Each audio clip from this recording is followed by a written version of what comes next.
Natural beauty speaks to the soul, engaging our senses and drawing us into communion with the world. It's like looking up at the sky and you see there's a huge universe out there. And that teaches you something about yourself. It helps you be humble. Everybody connects with nature in different ways, and that's one of the most amazing things about it. Nature's artistry activates a burning in our hearts to find meaning in the ordinary. Nature has the power to replenish and heal us if we let it. There is a huge dependability in nature. You can count on the time of year for those leaves to start falling, and you can count on those leaves to then come back in the spring. And I think that dependability is really healing.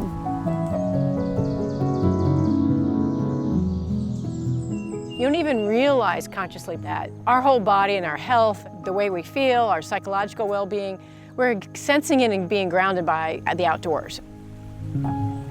Mindful of the importance of protecting and conserving the resources of our planet for future generations, this seasonal journey through Tennessee, America's most biologically diverse inland state, invites us to reconnect and fall in love with nature.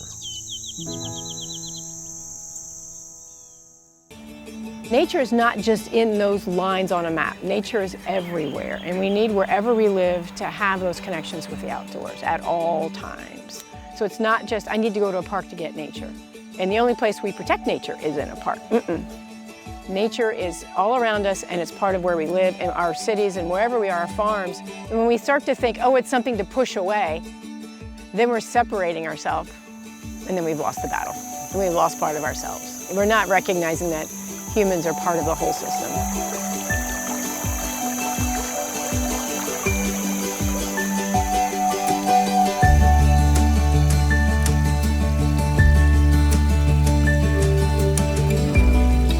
We are part of this natural world, nature. Nature is everything. We all live in it. It's who we are. We're part of it. And just learning to figure out how you are part of it really will make a difference.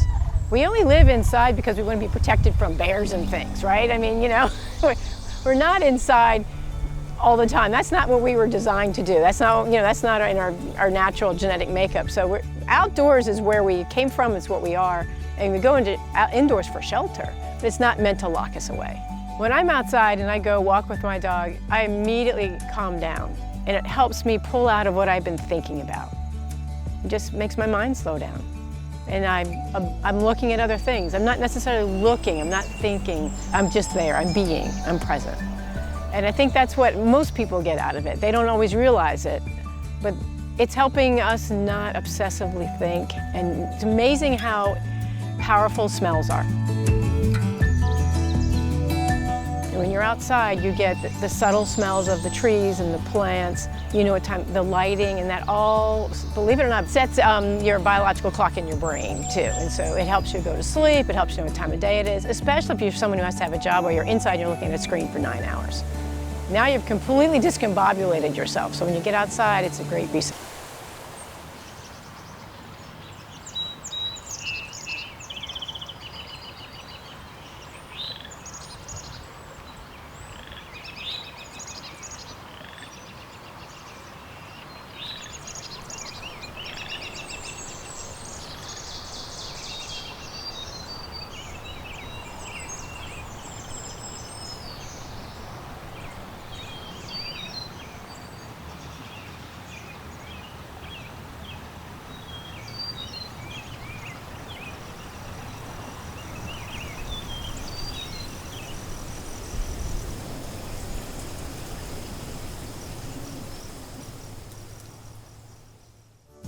The Living Land was made possible by the support of Calvin and Marilyn Lehue, Beth and Preston Ingram, the the Mark and Melinda George family. Lisa and Mac Davis, the Center for Sustainable Stewardship, the Heritage Foundation of Williamson County. Richard and Judith Bracken, Community Foundation of Middle Tennessee. Mark and Teresa Tillinger, Johnny and Shelley Birdsong, the Naomi Judd Mental Health Clinic. Rick and Elaine Warwick, Dell, Carolyn, and Tad Bryant. Rogers Anderson, Ashley Judd, Alan and Sean Sills, Steve and Mary Lee Bartlett, John and Melinda Knoll, Pam Lewis, David and Renee Bates, John and Talbot Grimm, Lisa Harless, Patty Polk, Brian and Lisa Crary. Thank you.